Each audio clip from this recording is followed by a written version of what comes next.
Hey, it's ickEdMeL. Welcome to the channel. And I wanted to give you guys an update with Miya Marcano, the missing woman from Florida, Orlando. She is still missing. What I want to start out with first is a recap. So I put some clips together in case you missed it or if you need a reminder of the details. And in the updates after the recap, there's a lot of things that have come forward. One, surveillance video of this weirdo with blankets and gloves. Another thing, there was another woman that has had an incident with him prior. We got to watch out for people like this that are like creeping on women and obsessive. She was last seen September 24th, Friday. She's 19 years old, 130 pounds, 5 feet tall, brown hair, green eyes. Her dad did share this picture of her on social media on a post saying this was the shirt she was wearing when she was last seen. There were signs of struggle in her apartment and she may be in danger. Let's talk a little bit about when she was last seen. It's called the Arden Villas apartments. And this is an apartment that she lives at, but also she works in the leasing office.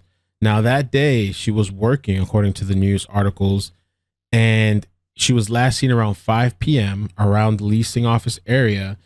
She was supposed to be taking a flight down to Fort Lauderdale to visit her family, but she never checked in for that flight. It says new information this morning in the disappearance of 19-year-old Miya Marcano. Detectives say they found her bedroom blocked, the window to her bedroom unlocked, her room in disarray, and blood on her pillow. There is now a suspect that's been announced. It's kind of crazy because supposedly it's like the maintenance guy. After Miya was reported missing, our detectives determined 27-year-old Armando Manuel Caballero was a person of interest in her disappearance. Earlier today, Armando Caballero was found dead at an apartment complex in Seminole County. It appears he has killed himself. Caballero's vehicle was found at the scene and is being delivered to the sheriff's office for processing. So here's what we know about Caballero. He was a maintenance person at the Arden Villas apartments off of University Boulevard, where Miya was last seen on Friday. Miya lives and works at the apartment complex. Caballero had worked at the apartment complex since June. And so he had demonstrated a romantic interest in Miya. This was repeatedly rebuffed by Miya. The initial investigation, he told deputies he last saw Miya at 3 p.m. Friday while working. We now know that a maintenance issued master key fob, which Caballero was known to be in possession of, was used to enter Miya's apartment Friday afternoon at about 4:30. This would have been about 30 minutes before she finished her shift at the apartment complex. So Miya was last seen at approximately 5 p.m. Friday, September 24th at Arden Villas apartments. Sheriff, did you find anything suspicious in her apartment? So there were a few items that were found in the apartment that are considered to be suspicious. Again, that's all part of the investigation. So I first want to start with the surveillance footage, and then we'll get into the other incident. A woman has come forward about her experience with this guy. Given to WESH 2, it shows a man matching the description of Armando Caballero. He's parking and walking into a nearby building. He's carrying gloves and a blanket. And take a close look at this. We compared the license plate to the car in that video to the license plate of the car towed away by law enforcement today, and they do match. So I first want to watch the video. This is from the incident with the other woman in March. Let's check out the video, and then I'll get to the article and details. Complainant step out. We have signal 88 to front window. We have a broken window. There's a weight that was thrown into the window. She doesn't know who. I guess right now all we really have is criminal mischief. Can you have the complainant step out? We have signal 88 to front window. We have a broken window. There's a weight that was thrown into the window. So allegedly this dude throws a weight through the window, and I guess she rebuffed his advances. Miya Marcano suspect Armando Caballero threw a weight through a woman's window after she turned him down for a date. I've seen so many crazy stories of these guys that they get rejected and they go nuts. I mean, I've seen a couple of New York incidents where, like, I think a lady was like stabbed or something horrible was done to her. I can't even remember. And some of these people are like on edge. They can't take being rejected. In March this year, Armando, 27, was accused of being behind the incident at the same complex near Longwood where he was found dead Monday. A 24-year-old woman claimed she was in her room looking at her phone one night when someone threw a weight through her window. Although she did not see the suspect, she told deputies she believed it was Caballero, who worked as a maintenance man at Sabal Club Apartments in Seminole County. She said the man had previously written her a note asking her to go out on a date, and she had agreed to go a few days later. Oh, man. But when he asked her to change the date to the same night, she changed her mind and turned him down. That night, the incident happened.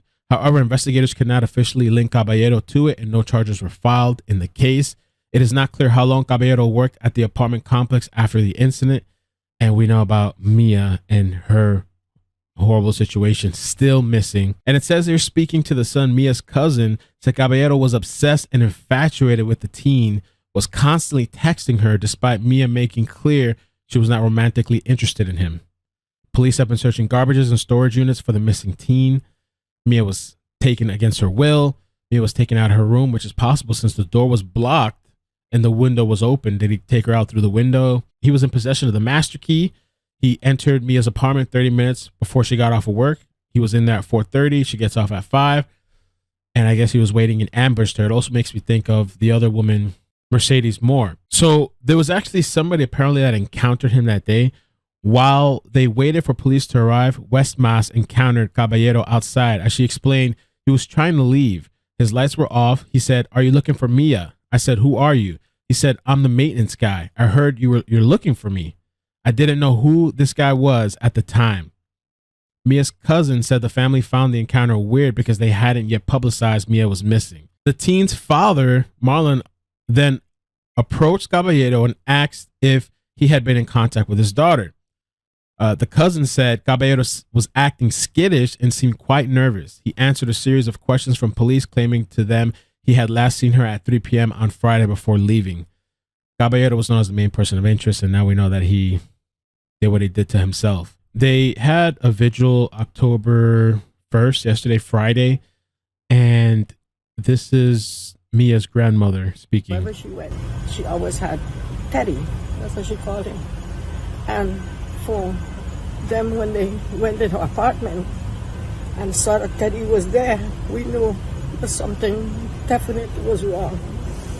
And when they were able, after the authorities will give it back, she hasn't let go of it since. And she says it smells like Miya, and she knows that's Miya. So those clips were provided by this reporter on WESH, and there's also another article from WESH which I thought was kind of interesting to talk about. In this article, it basically states that they've been searching by drones, airboats, swamps. They've been looking through everything to find her, as well as they're using technology like tracking GPS to see where this guy has been. Supposedly, one of the searches led them through this intercoastal in South Volusia County, about 50 miles from Mia's apartment, by cell phone evidence. So they're tracking GPS and trying to find out where this guy has been, but she's still not found. The person that actually spoke with him, okay, Westmas, that's Mia's aunt. Mia's aunt, Simone Westmas. And I believe this is her here, this clip that was sent to me. And let's check it out. I'll translate it bit by bit. A las 3:30. Cuando llegamos a las 3:30. So when we got there around 3:30. Esa porquería saliendo del apartamento de ella. She said that piece of crap leaving her apartment. So I'm not sure if he like literally walked out of her apartment or was coming from the area of her apartment. Y ahí lo cogimos y ese señor se veía And there we caught him and he looked. asustado. Enseguida lo preguntó que si estamos buscando por Miya. He looked scared and frightened, and immediately he asked if, are you looking for Miya? Las 3:30 de la noche. Un tipo de mantenimiento. ¿Y qué cara tenía? It was 3:30 at night, but she, the evening, and a guy from maintenance. El señor, ¿cómo se mostraba? Él sabía. Se veía asustado. The reporter asks, how did he look like? What did he look like? What description could you give? And she says that he knew like what he did.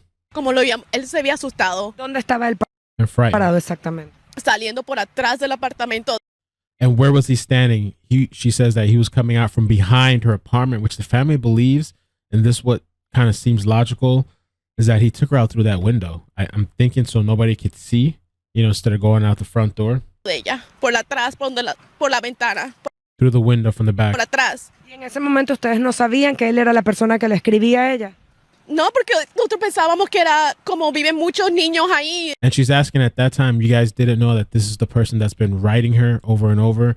And she's saying no, she didn't know because I guess there's a lot of people in the apartment complex. Estudiantes, otros pensábamos que era There's students as well because it is close to a school. un señor, un estudiante. Y él We thought it was like a student she was talking to. mismo se les acercó a ustedes. Él lo preguntó, ¿ustedes están buscando por Mía? The reporter asked, so he walked up to you guys and she says he literally like comes up and he himself first says, are you looking for Mia?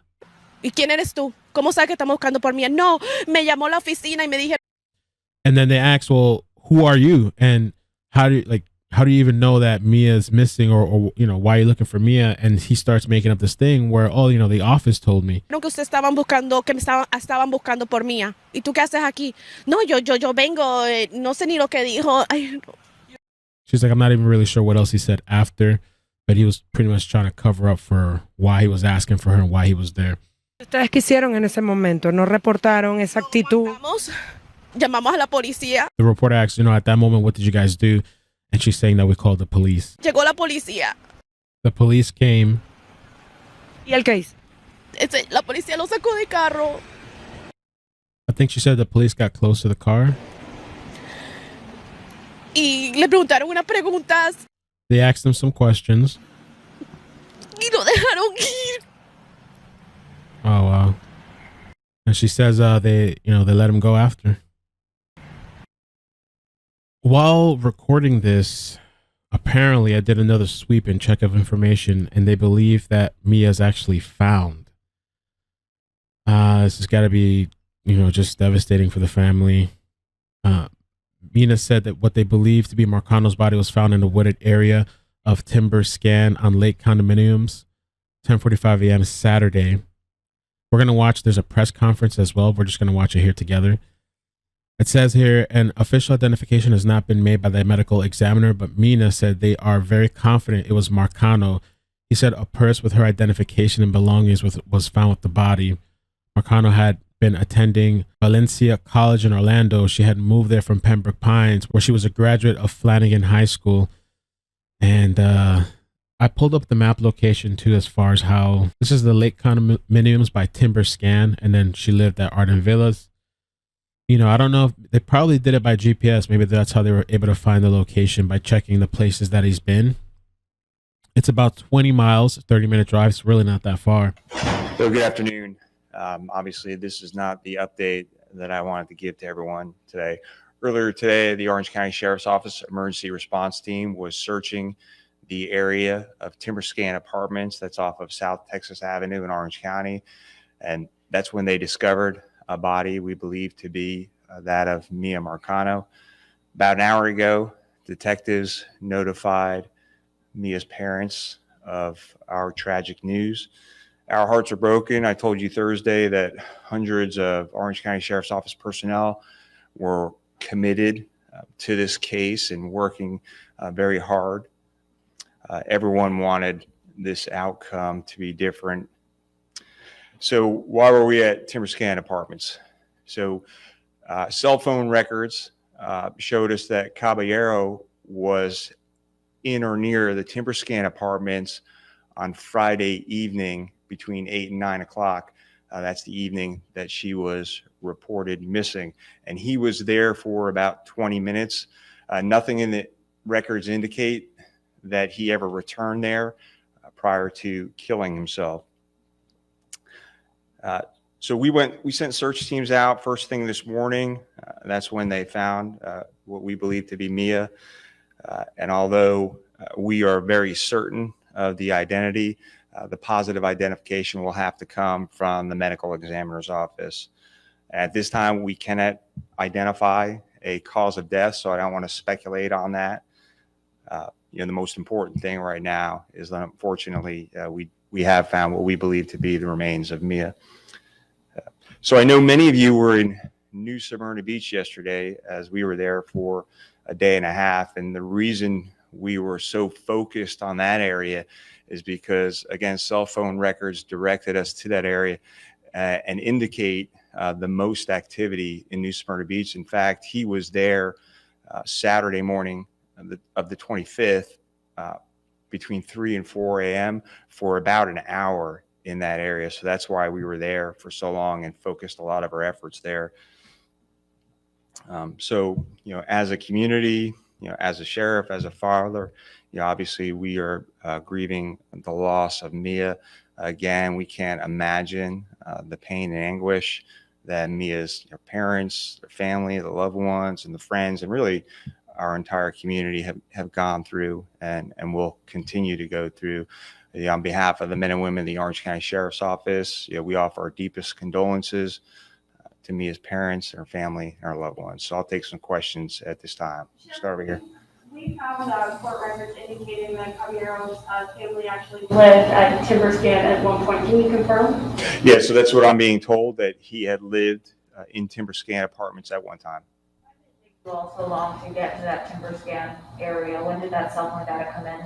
So the cell phone data came in for the phone a few days ago on Wednesday.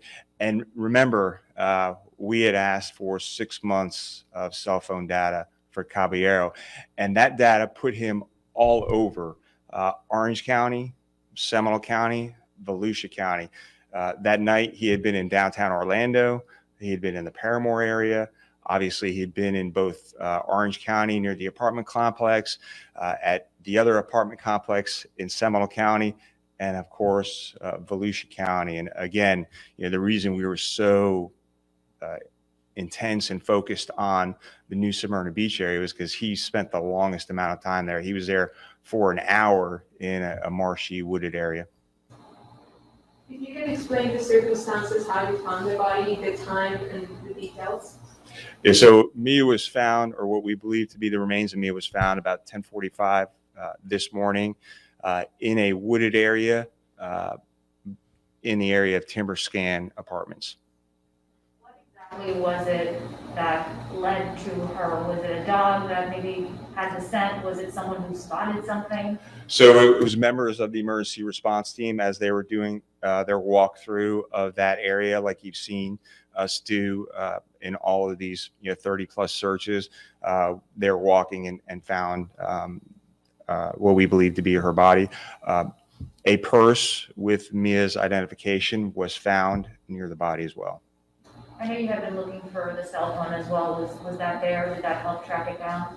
So we are still looking for at least 2 cell phones and keys related to this case. Have you reached out to her family at this point, and what's been their response? How are they holding up?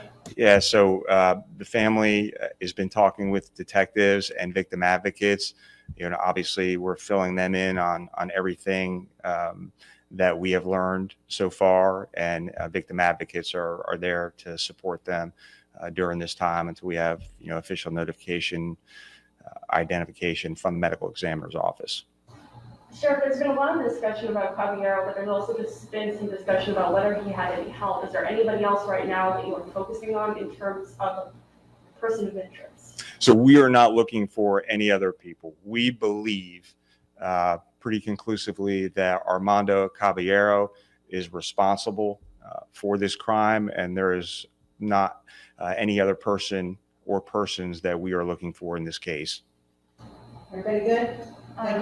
Sheriff, I know it's always hard to share that news with the family, but this family, their resolve has been relentless through all this. Talk to me about that phone call, that conversation, and if you yourself made it personally.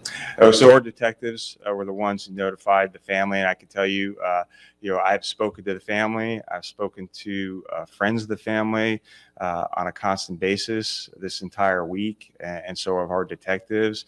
And yeah, their hope and their resolve was something short of amazing, and or nothing short of amazing. And our heart goes out to them. And I can't imagine what they're going through. Like I said earlier, we're all fathers here and mothers, and we're going to grieve with them as well. We didn't want this outcome. We wanted something different. Of course, the men and women of the Orange County Sheriff's Office worked so hard. And, yesterday I was out in New Smyrna Beach with our emergency response team, and, there's the deputies, they were covered from head to toe in mud, searching so hard to find her, and hoping for a better outcome. Any details of what exactly happened, the circumstances? Is there a chance that we never know what exactly happened to Miya? No, I think we'll be able to piece together pretty good what happened, because we know that he entered her apartment 4:30. We know that he was at Timber Scan Apartments, now where we believe she was found, between 8 and 9 o'clock. Before we even responded to the scene. Obviously there's still an autopsy that needs to be done. So we'll be able to piece together, I think, exactly what happened. And, I do think that he was trying to throw authorities off the trail by going all over the place, by going up to New Smyrna Beach, maybe in an effort to, possibly get away with this before he took his own life. Of the investigation they're doing, if you can explain. I'm sorry, one more time. The next steps for the investigation, if you can explain. All right, so the next steps obviously will focus a lot on the autopsy and exactly what happened, and then again we have a pretty good timeline. We think what has happened, but we're gonna shore up that timeline to find out exactly what happened in this case.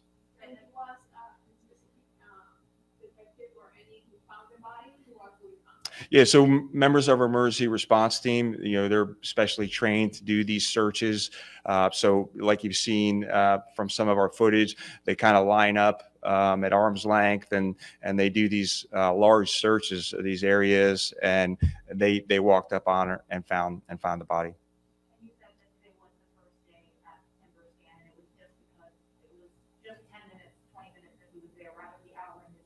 Well, like I said, he had been all over Orange, Seminole, and Volusia County.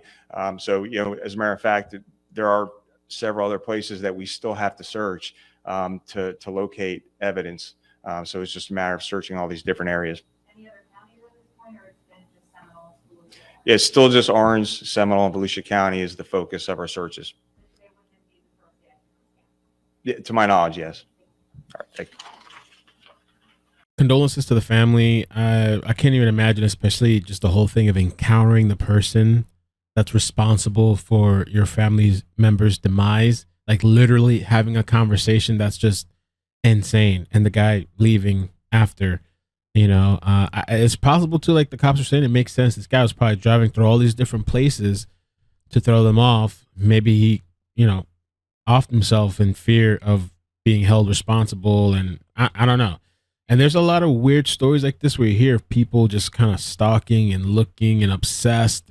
But yeah, thank you guys for watching. Please hit the like and subscribe, turn on the bell notifications. I'll be following for any more updates on this story and other stories as well. Take care. Peace.